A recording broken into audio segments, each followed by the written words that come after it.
another E-Type Jag update. You guys may remember I broke down on the 10 freeway heading into downtown just past the Vermont exit on a Friday before Labor Day weekend around 3 in the afternoon, and it was 95 degrees. I ended up waiting for 3 hours that day for AAA, but during that wait, this guy, Corey, was the only guy that actually stopped to offer me help. At the time, I was actually on the phone with AAA waiting, so we didn't really have too much of a conversation on the side of the road, but it was the coolest thing that you actually pulled over and stopped. So my question to you is, why did you pull over? The reason I pulled over is because I was actually talking to my lady friend in the car about cars that shouldn't be on the road. And then... Was this one of those cars that shouldn't be on the road? As soon as I said the sentence, I see this car on the road, I'm like, why is this here?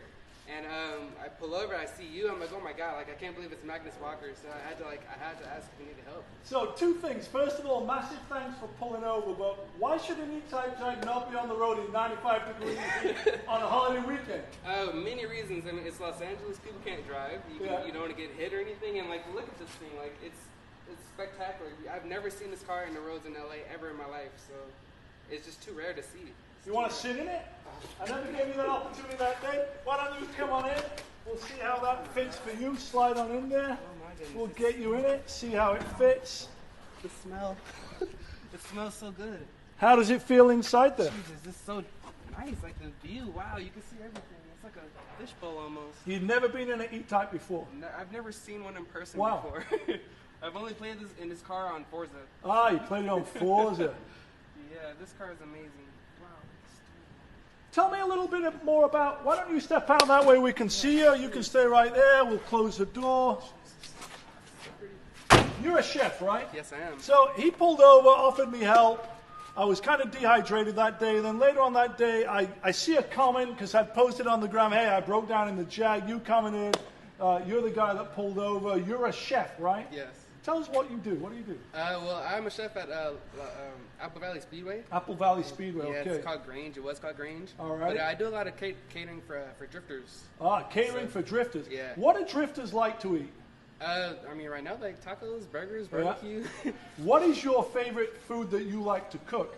What is your specialty? My specialty, I like cooking in a French style, like French cuisine. Okay. So like I'll make like a mean, like a braised beef. Braised beef, all right. Yeah, that's one of my favorites. I like shepherd's pie because it's so simple to make. Well, if you're talking about shepherd's pie, British guy, British car, what about fish and chips? Fish and chips, of course, is a natural. It's delicious. You cook a good fish and chips? I do. I use halibut, though. Oh, halibut instead of cod. Why is that? Flavor, texture. You think it has more flavor? I feel like it does, yeah. Now, fish and chips seems real simple. I talk about this all the time. It shouldn't be hard. It's fish and potatoes, right? Right.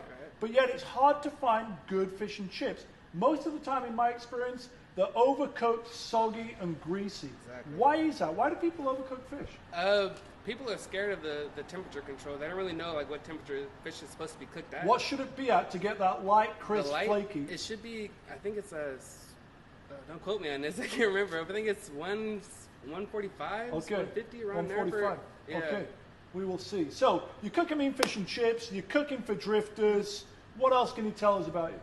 I mean, well, right now I'm just trying to, promote my business. I do catering at racetracks. What about Andy's Tires? I see you got Andy's Tires? Yeah, he's my sponsor for tires. He has really good deals. If you guys are into drifting, go to Andy's Tires. He has the best deals for tires for sure. Who's your favorite drifter? Is it Vaughn? Is it Asbo? Who is it? Is it Ken? Who's your favorite drifter in Formula D? In Formula D, the first guy that I saw drifting would be Dean Haley. He has the E30. I like BMWs. All right, so you're a Beamer boy. Yeah, I'm a Beamer boy. All righty. Yeah. I've actually taken a few hot laps with those drift guys. A memorable one with Vaughn, if you're watching, at Rootscogan at the Gapville Festival back in 2014. Anyway, Corey, I'm going to let you go. Tell these guys where they can find you on the gram. You guys can find me at Clutch Kitchen on Instagram with a K, Clutch Kitchen. Clutch Kitten on the gram. There is a lesson to learn here. If you see someone broke down on the road, wherever it may be in the world, and you're a car guy, do what this guy did. It was super stand-up. He pulled over and offered to help. So I'm Magnus Walker, as always. Thanks for tuning in. This is Corey. Check him out on the gram. And remember, get some fish and chips when you're not out driving. Cheers.